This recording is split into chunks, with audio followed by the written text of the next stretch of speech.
Hey y'all, it is the Sports Nuts. Let's get it.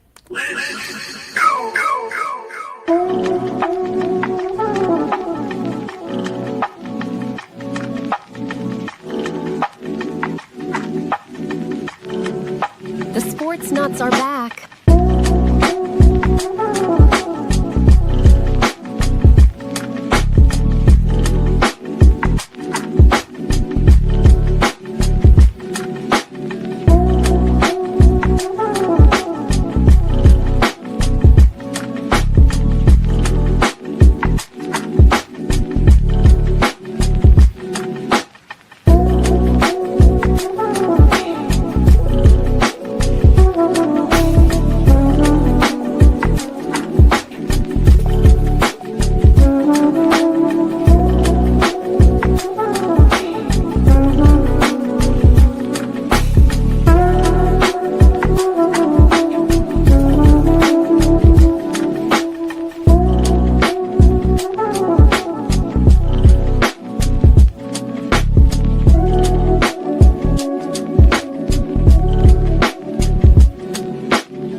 You are now listening to The Sports Nuts.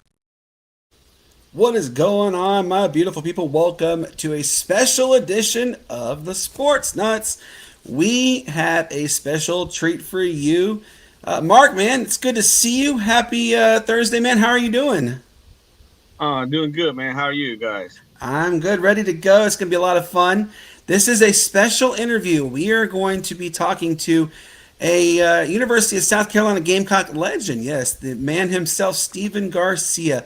Real quick, want to let you guys know, special shout out to everybody tuning in live, 95.5 KFCE, TigerNation.live, and the other 9 amazing radio stations we air on. We also are airing officially today in the north of the border. Yes, shout out to Toronto, British Columbia, Vancouver region, Ottawa, Saskatchewan, Halifax, and Nova Scotia. Thank you guys so much for airing us. I promise you guys, we really do mean a lot to us. Now, if you do live on the island of Hawaii, more specifically on Oahu, and you need somebody to cater to your corporate events, family outings, whatever, send me a message, Brandon Keeler on radio at gmail.com, and I'll get you in touch with our good friend Bobby at Kalama's Cuisine. Now, if you do recognize the name Kalama, it is, yes, it is that same Kalama family, Tristan and Kamahai Kalama, based, the show Renovation Aloha. That is that family name. So, yes, definitely enjoy it. All right, guys. I'm going to bring him on, and you guys are going to really let's hopefully we can save at least just one person from the dreaded C word. Steven, man, how are you doing? It's good to see you. Thank you so much for coming on, man. I'm excited to hear the interview, and I'm going to turn it over to Mark, and I hope you guys have a fantastic time, man. Yeah, thank you. Thank you for having me. Yes, sir. All right, welcome everyone. My guest tonight doesn't really need much of an introduction. Some players, they leave behind statistics. Others, they leave behind memories that fans talk about for generations. Tonight's guest did a little bit of both. Basically, as a lifelong Gamecock fan, he took us through some of the best seasons, including our one and only SEC East title, wins over Alabama, and multiple other big-time moments. Stephen was one of the most exciting quarterbacks to ever play at South Carolina, and from unforgettable wins to helping elevate the Gamecocks onto the national stage. I think our program owes a lot to where it's at right now to those guys who played back then. But tonight, we will chop it up a little bit about football, just a little bit, but it's not really just about football. And tonight's about really the man behind the helmet. We're going to talk about his time at South Carolina, but we're going to also talk about his battle with colorectal cancer and how that experience has inspired him, his wife, to create a wonderful foundation that we'll talk a little bit about, and talk a bit about his journey. If you're not a football fan, I don't think you really have to be, because we've all been affected by the dreaded C word. So Steven, thank you so much for joining me today. I do definitely appreciate it. I know your time is valuable. So how you feeling this evening, man? Feeling good. Feeling good. Just had a little dinner and I'm sorry, I got something on my neck. Jeez. But yeah, we're just sitting on the couch, just getting ready to watch a movie. We're just kind of hanging out. I feel you, man. Well, I don't want to take too much time away from your family, man. So I do appreciate you giving me some of your time tonight. Um, so we're gonna go ahead and just jump right in. We're gonna start out, like I said, the structure is gonna be we'll start about the football stuff for a little bit. Some people are gonna want to hear about some of those things. But like I said, my biggest thing is I want to talk about is your current battle right now. So that's kind of where I think we can affect a lot of people because some people may not be familiar with your story, because we have people listening in Texas, Mississippi, all over the place right now. So we're gonna kind of just jump right into it, man. So first of all, as far as football, growing up, when did you first, fall in love with football? Oh man, I would probably say when I was in maybe first grade. I got a chance to watch my older brothers play, and I begged my parents to play for the longest time, and I think they finally let me start playing in. I think it was like third grade. Um, I hated playing quarterback. I wanted to, hit people. I wanted to get hit. So I played like running back and safety for the longest time, and then yeah, seventh grade is when I started playing quarterback, and never looked back. Was there any like inspirational, um, people in throughout your life that influenced you to go to quarterback or influenced you in any way as far as a Yeah, football player? yeah, no, absolutely. My grandfather, he played at the University of St. Louis actually before going into the Air Force.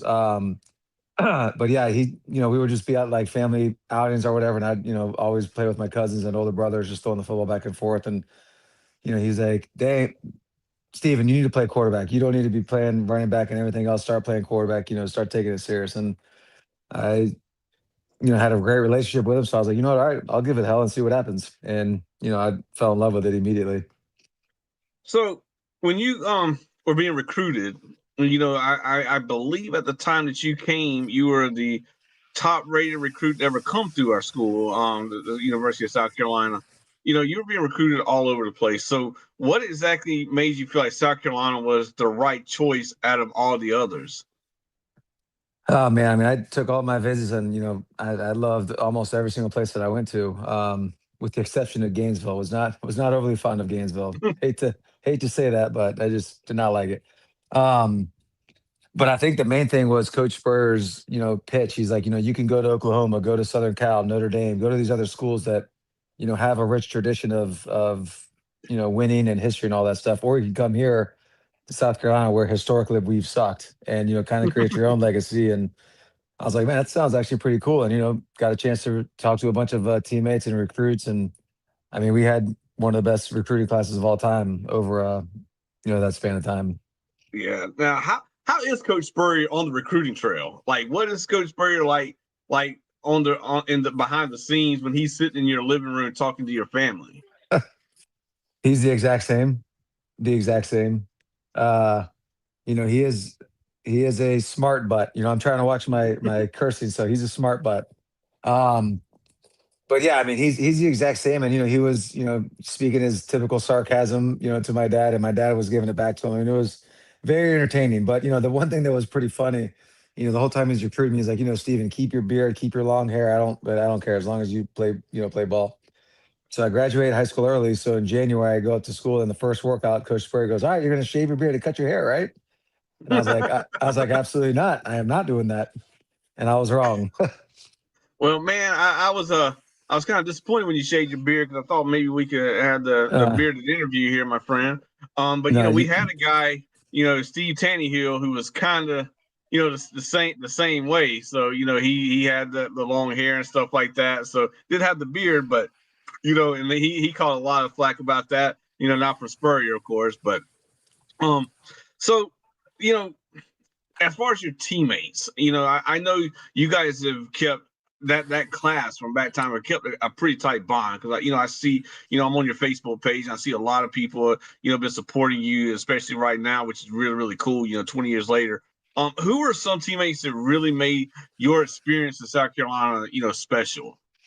all of them. All of them. That's one thing, and I've had a bunch of radios that I've been doing over the last couple of months, and they're asking kind of similar questions. And the difference is back then there wasn't the transfer portal, there wasn't NIL. We all were in the same recruiting class. There's one or two guys that transferred out, but for the most part, we graduated together, we stayed together, we partied together, and that's just what it was back then. And that's kind of a lost art in this day and age when guys are transferring and leaving after every single year. So, it just makes it a little bit different. But I mean, the fact that like, Stephon Gilmore and Bruce Ellington, Ace Sanders, Melvin Ingram, DeMarco, Alshon, all these guys have reached out to me, like you said, 20 years later is pretty cool.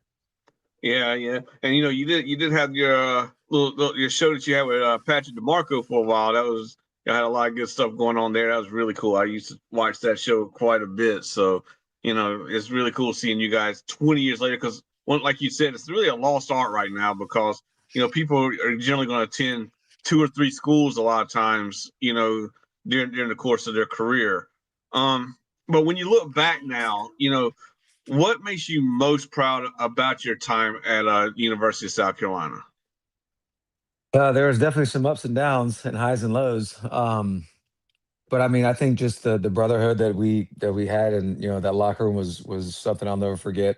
Um, with something else that's obviously near and dear, especially this day and age, is the fans, man. I mean, at the end of the day, like I ended up getting kicked off the team my senior year, but the fact that these fans are still like reaching out, they still want autographs, they still want pictures when I go up there. I mean, it's I tell people all the time that that garnet blood, is very very thick. So I every single part of being up there was extremely special to me. Well, Gamecock Nation is very forgiving. So I mean, really and truly, man. Like I said, we all made mistakes, but we're our fan base is very very forgiving. But this question comes from my friend Shane. He's actually one of the people that's usually on the show, and he actually used to play ball for Steve Tannehill when he was a coach. So he Okay. had a quick question.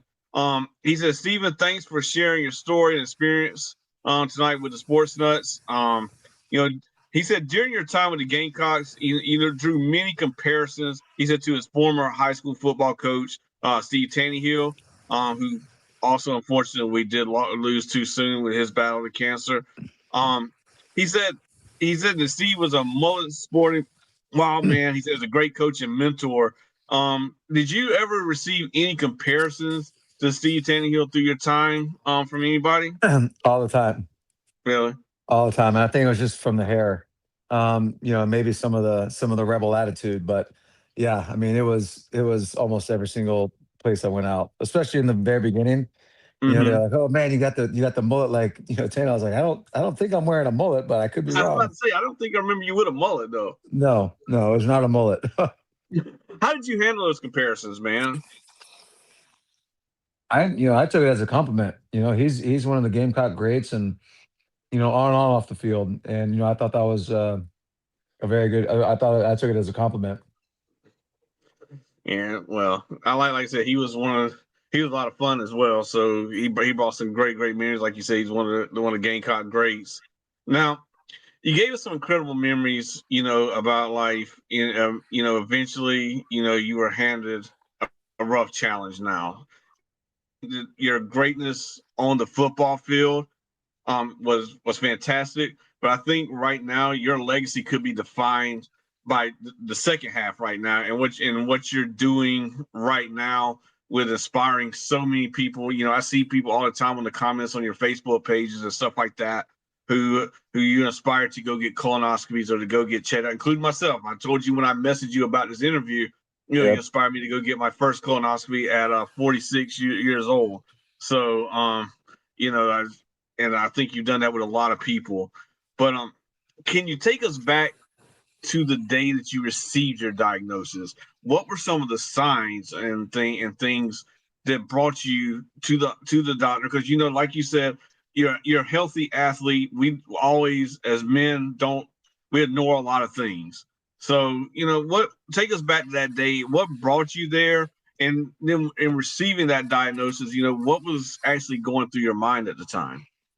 I mean, really nothing because I was so looped up on the on the drugs for getting the colonoscopy. But yeah, they my wife started going, kind of crazy, but it's just one of those things, you just don't panic. You just kind of just take it in stride. It's like, all right, well, now what? Now what's the game plan? And I was very, very thankful to have trained and been training for the last 3+ years, the head surgeon over at TGH. So Tampa General Hospital. So Masha, my wife, ended up calling him, and he calmed everybody down, and we talked on the phone for a while. And he's a straight shooter. He's like, dude, we're gonna get through this. I have no doubt in my mind. You're a younger dude. You're athletic. You're in shape. You got to change your diet a little bit here and there, but we're gonna get through this. And here we are. So it's just one of those things. It's like, you know what? If this can help somebody, then why the hell not talk about it? Like, let's try to inspire people to go through. This sucks. It absolutely sucks, but but you got to just keep fighting through it and fighting for your loved ones, your family, your children, and everything else. You just got to keep fighting. So that's what we're doing. And if I can try, if I can inspire some, just one person, then I feel like the job is done. Well, one thing that you've done, you've been very forthcoming. Like you said, you're constantly posting on Facebook. You're letting us know about the good, the bad, the ugly, things like that. But what has been the hardest part of the journey so far? Not being able to drink a beer. I mean, in all honesty, I uh, can. yeah, no, I mean, so I had I got the two lesions on my right lobe of the liver. Mhm. Um, and when we met the liver surgeon, he's like, I can cut this thing, be fine. Can you hear me? Oh yeah, you started breaking up just a little bit. You started breaking up just a little bit, but that's good. You're back now. Yeah. Okay. Yeah. Sorry. I had to call it coming. Oh, Um, you're good. yeah, but it's one of those things where it's just like, yeah, I can cut it off. I can do this. I can do that. But he's like, look, man, you're not going to be able to drink like for a while. Your liver's working Wow. overtime. We're giving it chemo. Like you got to really, you can't drink it whatsoever. So I've been dry for a minute. Ooh, man, that doesn't sound like a lot of fun, but that sounds like Mm. once you get this beast taken care of, man, it sounds like Oh yeah, that first beer after that's going to probably be the best tasting one you've ever had. no doubt, no doubt. But yeah, I mean, in all seriousness, like it hasn't really been like as bad as they said it was going to be. As far as Mm, they gave me the most aggressive chemo for 6 cycles, and I lost my hair started thinning out, and I shaved my beard. It's taken a while for it to grow back, but I've had probably a handful of crappy days, but 90% of my time I'm still training, I'm still working out, doing the sauna, doing the cold plunge, still being active as hell, and I think just staying positive is one of the main, contributors to that. and that's one thing that I have seen is watching, your posts and stuff. You've been at the beach or you're going on walks and things like that. Um, so do you think that you know a lot of people just tackle with the chemo or the radiation or whatever, and but you've taken a different approach from a lot of people. You talk about the cold plunge, the sauna, and things like that. Do you think that a lot of the other things that you're doing has helped you through the whole chemo process as well? No doubt, no doubt in my mind. And the with the fact that the tumor DNA in the blood has gone down 99.8%, and my CAE levels went from 600 to they're down to 75 now. That we talked to the oncologists and all the people in science, and the medical industry. They're like, oh yeah, the chemo's working. You've been so receptive. It's like, who knows if it's that, if it's the ointment, the religious ointment that I kind of put on myself from one somebody sent me. It's the thoughts and prayers. It's going, walking around the woods barefoot. I mean, the early mornings. Mm-hmm. There's a combination of all of it, and I think just staying positive and having your mind constantly telling your body like we're going to beat this, we're going to beat this. I think that is invaluable. Well, one of the comments we had a commenter, say you could drink O'Doul's. I'm good on that. If I'm gonna if I'm gonna drink, I don't think so, my friend. yeah. If I'm gonna And drink, Trey I'm not Bonos drinking also said that. Steven Garcia won the Heisman on my dynasty back in the day. Making me So feel real old. Jeez. Yeah, I was about to say, man. Like I said, me, I'm 46. I'm 46 years old. I just graduated college. I was like I was like the oldest person in my class at Penn State. So, you know, Nice, man. Congrats. That's I, pre- awesome. I appreciate I appreciate you. I appreciate you, my friend. And, not easy. 46 years old, three kids. not Yeah, not one that's a easy, tough but we deal. made it through. Um, but this is the biggest interview I've had, so I appreciate you. Like I said, give me the time. Like I said, I reached out to you like in the first of the month. You reached back to me. I was very very appreciative of that, and I'll always be grateful for that. Yes, Um, sir. so now, what do people who haven't experienced cancer misunderstand about what a cancer patient goes through? Oh man, that's a doozy. Just the constant, getting IVs and getting your blood drawn and having to pee in a cup and getting pricked and pronged just nonstop. I think that's just severely uh, underrated from that aspect of it. But they're obviously going through a lot of stuff too, and it's not easy on anybody. It really isn't. It sucks for everyone. But like I said, just having that positive mindset and trying to just limit and completely get rid of negativity is invaluable. Now, I know you said at the beginning, your wife at the beginning kind of, had a meltdown. Can we talk just a little bit also because the patient you're going through, you're going through a lot. You're getting poked, prong, PET scans, CAT scans. Can we talk about also, how this all affects the family as well because they're fighting this fight with you. How has she been, handling all this as well? Yeah, she's been great. Booking all the appointments, talking to the nurses, the doctors, everybody else. Yeah, I mean, it's because I don't want to do that. So yeah, that's definitely one of the main things, and like I said, it's not easy on anybody, and just trying to stay a team as much as possible is like I said, is invaluable, and I'm very thankful for that. Yeah, man. Like I said, because I know that's one thing that gets lost when we talk about the patient, man. Because see, the family members, they're it's I'm hitting. a big fan of his. But yeah, like I said, I think it's just the collective support from everybody has been, astounding, and it's beyond beneficial. Now, one of the most memorable moments I saw at the SEC Media Day was Nick Harbor taking the time to come over, before during his busy time to come over there and say a prayer for you, prayer with you. Um, you get a lot of support, obviously, from the people that you went to war with. But what does it actually really mean when not only the people that you were are very supportive, but when you're also getting people even 20 years later who are putting on that same jersey, coming over and supporting you as well. It's a testament to the kind of character that Nick has. And the kind of atmosphere that Coach Beamer is instilling in these young guys. He didn't have to do that. He was in the middle of doing, or he was in the middle, but he was at the end of doing his interview with like SEC Network or something. It was a big Yeah, interview.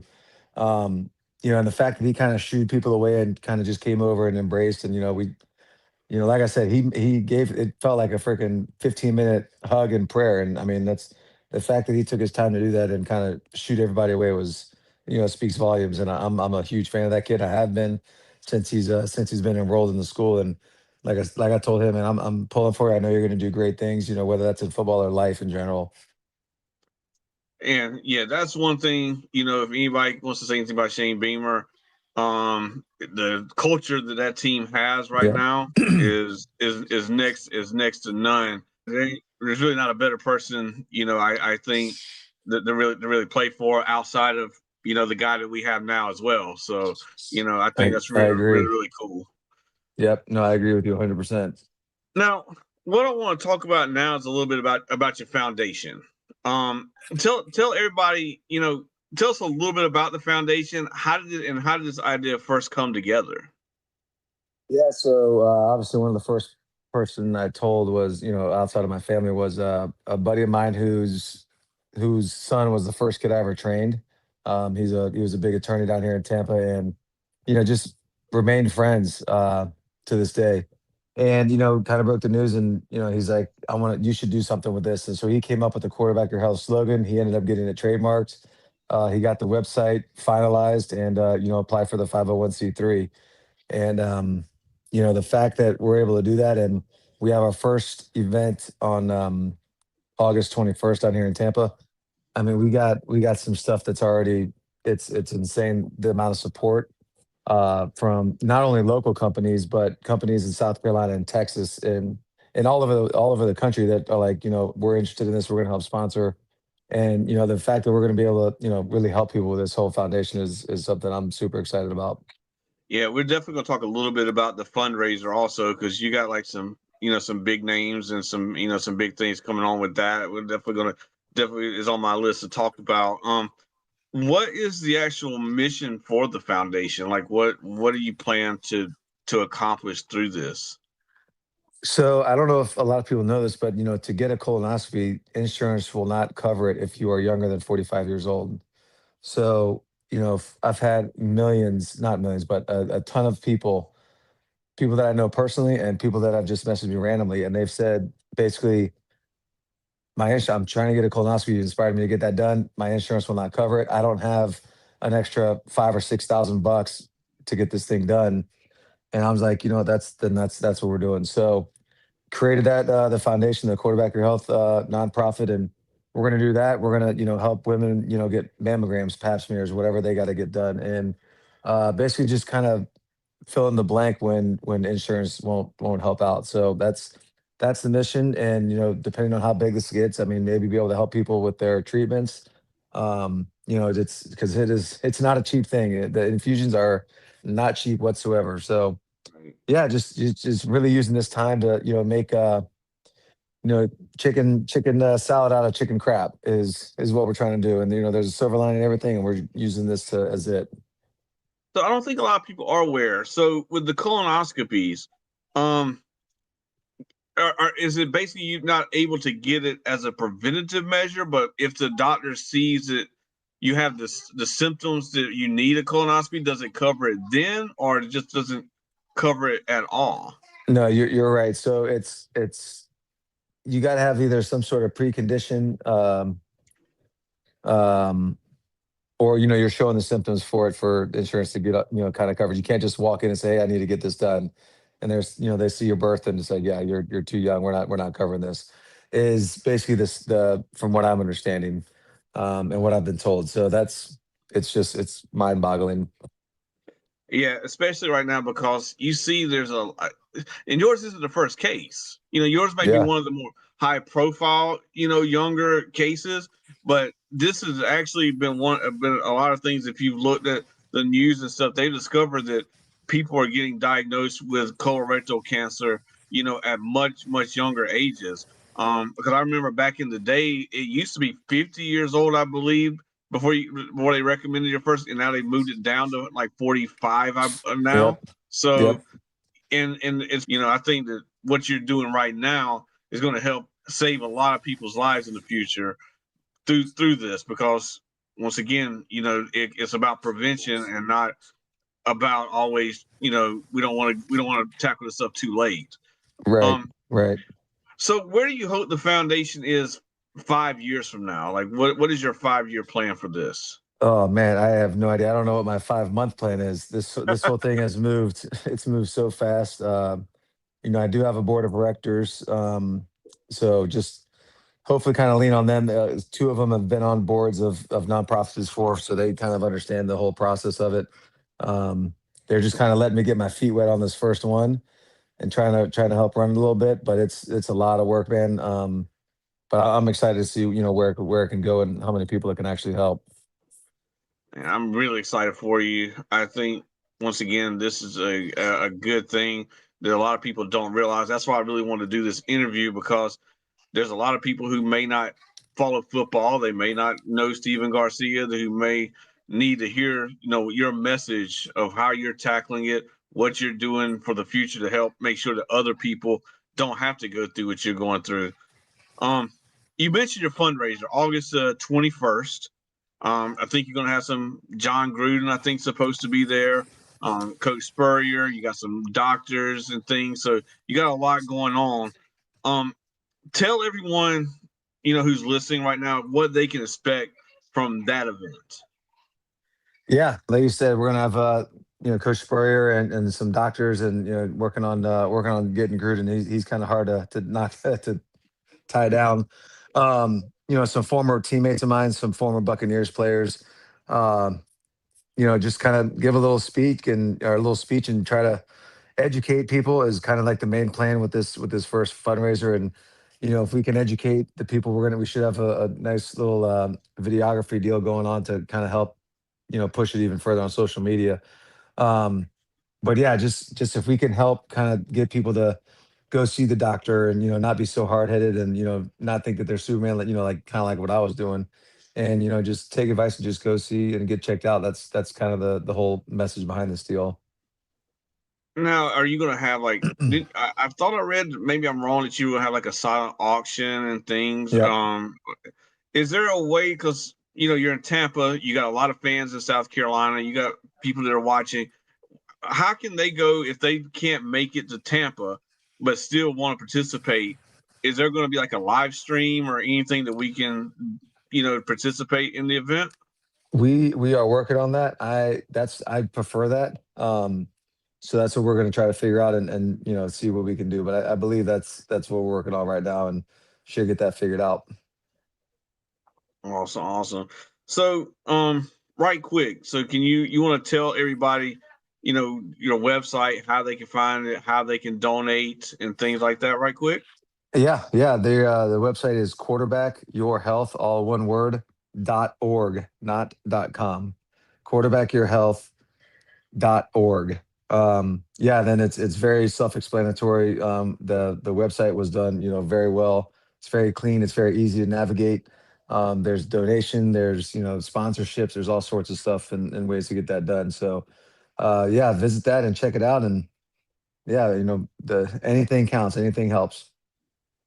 Absolutely, absolutely. I mean, I definitely plan on going on there and donating, and I hope that everybody's listening. If everybody's listening right now, because we have a lot of listeners, it looks like, just listening to this interview. If everybody just donated a few dollars, I think that would make a huge difference.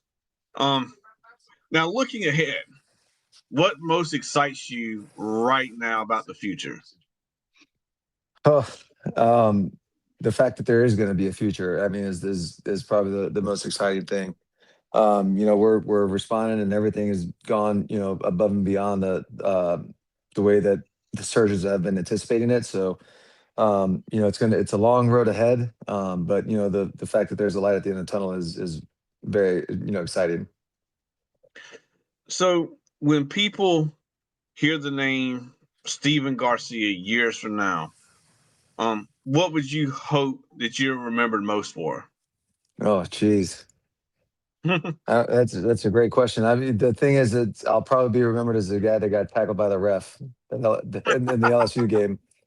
That's all. That's all. The kids that I train now, all these young kids are like, "Hey, coach, I saw there's a video of you getting tackled by a ref against LSU." I'm like, "Of course, that's the video that you see, man." So, yeah, anything except for that would be awesome. Well, see, whenever I was coming up with my questions for the interview, I thought about some things. I'm like, man, he's probably asked about this whole ref thing all the time when he talks to people. I didn't really want to talk about the Alabama game because I think that you probably get asked about that game ad nauseum, basically. So, taking it back, to your time in as a University of South Carolina Gamecock, the Alabama game that stands by itself. What was one of your most memorable moments, as a player? Oh man, that was obviously an unbelievable game. But I mean, there's so many times and so many games, so many instances of things that I remember that I'll never forget. I think the main one that I would have to say is obviously being a guy from Florida.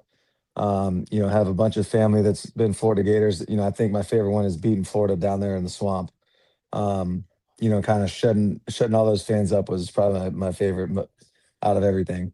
Now, when you decided to go to South Carolina and not to Florida, how did the family react on that one? They didn't really care too much. they were Spurrier fans, so they were like, "Oh man, I mean, he did great at Florida, and he's the QB whisperer, as or the QB guru, or whatever they used to call him." So yeah, they were not upset about it at all. Is there anything about Coach Spurrier that us from the outside don't know about him, like as far as his demeanor or anything like, or is it basically this, what we see is what we get, basically? Yeah, what you see is what you get. I think a lot of people don't know that he's a major germaphobe. So if he was to shake your hand, he'll like rub his hands immediately on his pants, and he's usually a fist pump guy. But yeah, Does he he is a he carry is. hand sanitizer with him everywhere he goes? If I had to guess, I would say yes. Absolutely. Well, Stephen, man, I want to thank you first of all for your time tonight, for joining me. Like I said, this really meant a lot to me, to for you to sit down and talk about your journey, talk about a little bit of football. You've been one of my favorite players, whenever you came. So you gave me some great memories that, as a Gamecock fan, we never really got. So, I know our viewers enjoy hearing about your career, and they also, I think, remembering something even more important is how you're persevering through this battle. Your outlook on life and the incredible work you and your wife are doing through your whole foundation. So I think that people are going to get a lot out of this. Um, so for our listeners, anybody who's battling this cancer right now, what would be one message that you want to deliver to them? Stay positive. I mean, that's your mind controls a lot more than you think. If you can speak it into existence. Just constantly visualize. You beating this thing, and eating right is also another thing. You change your diet, try to eliminate sugar, try to limit carbohydrates. There's several things that there's a lot of research online. I can tell you right now, there is a ton of research and suggestions, from ivermectin to fenbizole to drinking bleach. I mean, there's an infinite amount of suggestions, but the main thing I can say is make your own decisions, do your research, and try to stay as positive as possible. Absolutely, man. Well, because I noticed in your comments, whenever people post, like whenever you post stuff on Facebook, everybody's all of a sudden a Facebook doctor. They tell you to try this and try this and try that. So everybody's got an MD by their name now. So, but 100%, they do. so I'm going to go ahead and wrap this up, my friend. Like I said, if Brandon has any question that he wants to follow up with or anything that we've discussed, I think we covered a lot, but So I appreciate it. I But do want to say Brandon, do something you to have you. anything for him? Yeah, Stephen, first off, I commend you for not letting this disease define you. So, I actually I'm kind of going through the same spell. So, I had a Widowmaker heart attack and quadruple bypass July 8th, 2023.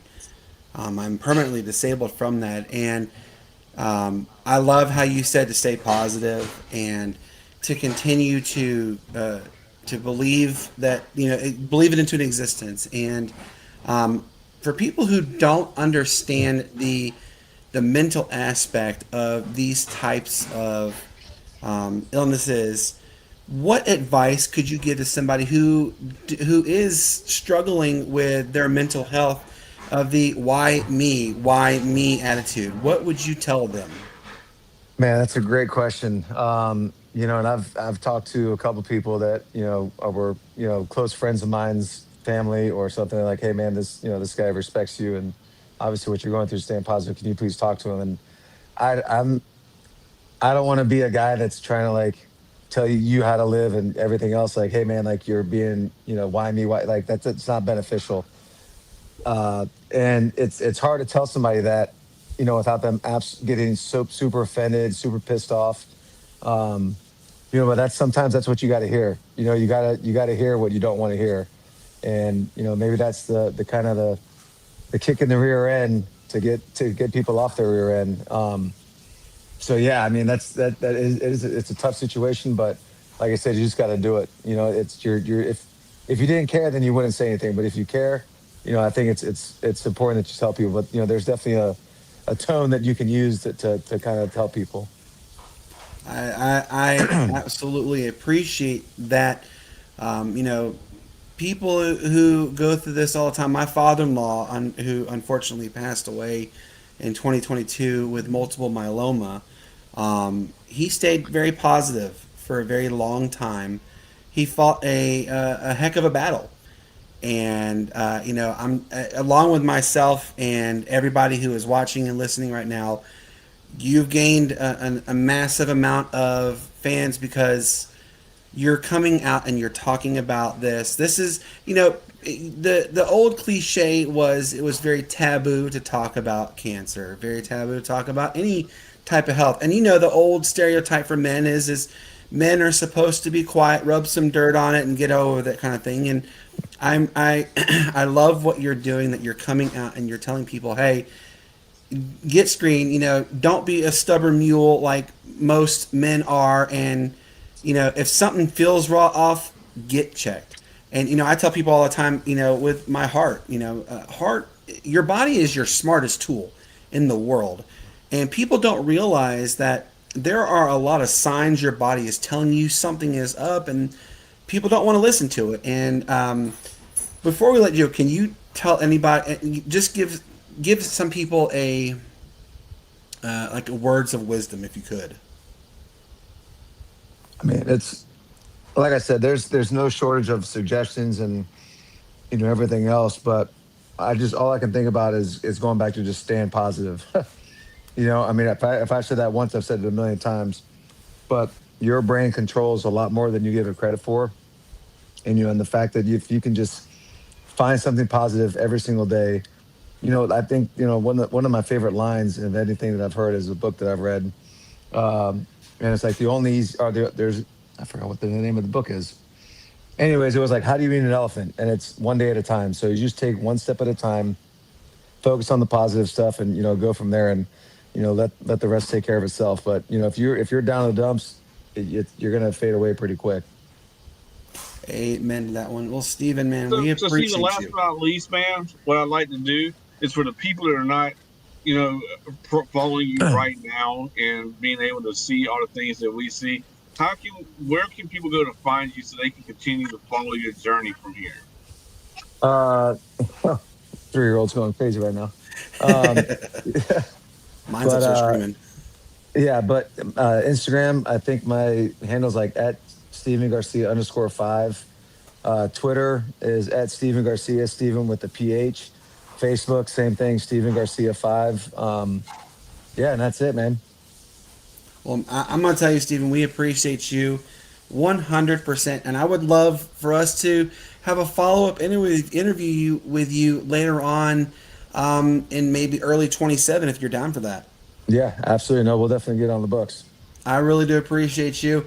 I can tell you, our We'll keep in touch. fans, yeah, our fans appreciate you. I'm going to let you know also, you have about 700,000 people who are listening to you right now. So Nice. let's hope we can get at least just one to get screened, because screening saves lives. Stephen, man, I appreciate you. I want you to have a fantastic evening. Please tell your wife and family thank you for letting us borrow you for the nearly an hour. We really do appreciate it, and I hope you have a fantastic evening and get a chance to watch some football. I know that the Hall of Fame game is on now, so I Yes, hope you have a sir. good evening. Is there anything you'd like to share with us before we let you go? No, man, I appreciate you guys giving me the chance to come on here. And, like you said, everybody just try to look out for each other and, get each other done, get each other right with the, quarterback in your health. Absolutely, man. I appreciate you, and we'll talk soon. Sound good? But absolutely, guys. I appreciate y'all. Yep. All Take right, have a care. good night, man. What a cool experience, Mark. That really was. And I again, thank you to Steven Garcia for taking time out of his schedule and his family time to come and uh, educate us. Yeah. There's a I lot of mean, people because that he don't. said that he was getting ready to watch a movie. He just finished dinner. So, for him to take that time out this time of the evening, because Yeah. I know as a married man, this is really and when the kids go to bed and all this stuff, this is my time with with my wife. So, I appreciate him, giving us that Amen to that. opportunity. I'm the same way too, and I don't know if you guys can hear my daughter Aspen's upstairs screaming as loud as humanly possible, and instead of going to bed. So I want to let everybody know what is on the docket for the Sports Nuts and the entire network as a whole that is coming up. I will say this: as you guys know, we are in a little bit of a break. We had our season finale of season 6 on Tuesday. We will be coming back again live next Thursday for another special guest interview. A good friend of mine, his name is Kamaka Pile, Aloha Authentic. He is going to talk about the historic town of Haleiwa on the north shore of Oahu, and he's also going to do an introduction to the show on a traditional, actual Hawaiian prayer. So we would love for you all to tune into that one. And when I tell you that it's some of the best work you will ever hear, it really is. Kamaka is an absolute. I'm not just saying this because it's Hawaii. He's a really good guy, so you're really gonna enjoy talking to him. It is Thursday, August the 8th, 13th. It will be at 7:30 p.m. Eastern, which takes 6 hours. It's 1:30 in the afternoon, Hawaii time. So really looking forward to that one. And then we will be back with our new season, season 7. Which is episode 253, will be Tuesday, August the 18th. Our good friend Casey Ditzel, the play-by-play for announcer for your Greensboro Gargoyles, the ECHL affiliate of the Carolina Hurricanes, is coming back on. We had a lot of fun with them last time. Episode 254 will be Friday, August the 21st. The Minnesota Northern Lights pro hockey team is joining the show. As you see, we're big hockey fans. Episode 255, Tuesday, August 25th, will be Peter Blake. Remember, he is, they call him the Spiderweb and or the Rolex reporter, but he is all about the Tampa Bay Buccaneers. He's going to talk about the upcoming season for the Buccaneers and give us his predictions for the NFC South and more. And then on episode 256 will be Friday the 28th of August. This one's a really exciting one. Jeff Lacuro, the PA announcer for the WNBA's Portland Fire, is going to join the show. Really excited about that one. And then episode 257 will be Tuesday, September the 1st. It is a rescheduled date with Ben Caminos. And also, this new one has just come on the books, and actually Mark is actually going to get the chance to interview him as well. But on Friday, September the 4th, we have Mike Maniscalco. I guess I say his name. He is the play-by-play for your Carolina Hurricanes. And then Mark, what day are you scheduled to interview him as well? September 15th. September the 15th. So a good opportunity for you all to get to speak with him and just get an idea of what it's like to be a play-by-play announcer for the NHL. So with that being said, for everybody who tuned in tonight, we greatly appreciate you. We hope we inspired you to get screened, get checked. I know it can be daunting and it can be scary, but scary can save lives. And routine physicals, your regular colonoscopy, anything like that to get screened, do it. I promise you, it could save your life. I hope you guys had an eye opening on this one, and we greatly appreciate Steven Garcia. Mark, before we let you go, please tell everybody your final goodbyes, sir. All right. First of all, thank you everybody for tuning into this interview. Like I said, we generally are a sports site, but tonight wasn't just about sports, even though we did talk a little bit about. But this is really about all of us have been affected by cancer in one way or the other, whether it's been, our own health journey or friends, family, loved ones, anybody. We've all been affected by this. So, I'm hoping that if anybody is feeling off, or anything like that, or even if you're not, go get screened, especially men, because men really are truly, we are taught to ignore things and we're supposed to be the tough ones, but we don't want to get ourselves caught up in situations that can be prevented. So everybody go get screened. Once again, I will also be posting this on our website when that website comes up, so you'll get to go check this interview out again. We will archive this as well, and I do look forward to a follow-up with him, sometime in the first of next year. I do know he does have a surgery scheduled. We talked about that. He does have surgery scheduled in September. I think we talked about that before the show. So, let's keep him in our prayers, and anybody else that is actually going through the same thing. He's put this in the forefront for a lot of people. He's been very, very vulnerable, as far as for being able to put his life out there and what he's going through to try to save other people. So, whether you like the Gamecocks, whether you don't, whether you like Steven Garcia, whether you don't, you have to respect somebody who's going to put his life out there, just so you can see what he's going through and to try to save yours. So, that's definitely do appreciate that and keep him in our prayers, for his upcoming surgery and for his foundation to raise the money for, because I don't know, a lot of people knew that about the colonoscopies and stuff like that, that And this is they it don't again right get here. covered by the insurance. We did post the quarterbackyourhealth.org in the chat. So if anybody's looking at that, I will definitely post that on my Facebook and Twitter as well. So hopefully, if everybody's listening, all 700,000 people, if y'all donate $5, then we've done a lot. So, but that's it for me, my friend. Hey, we absolutely appreciate you guys. And as you did hear, the website is within about a week to 10 days from being ready to rock and roll. It's going to be a lot of fun. And Mark is as you guys seen his name there, he is the chief editor of the entire Sports Nuts Network. We are beyond excited for what is about to transpire. And if you have a story idea that you would like for myself or Mark or our guy Anthony to look into and possibly write about, send us a message. You can email me. Again, my email is brandonkeeler@gmail.com. Mark, I know you're going to get another email soon, but for now, provide everybody with an email you would like for them to send you if they have a story idea. Right now, I just have my personal email, mjlivingston39@gmail.com.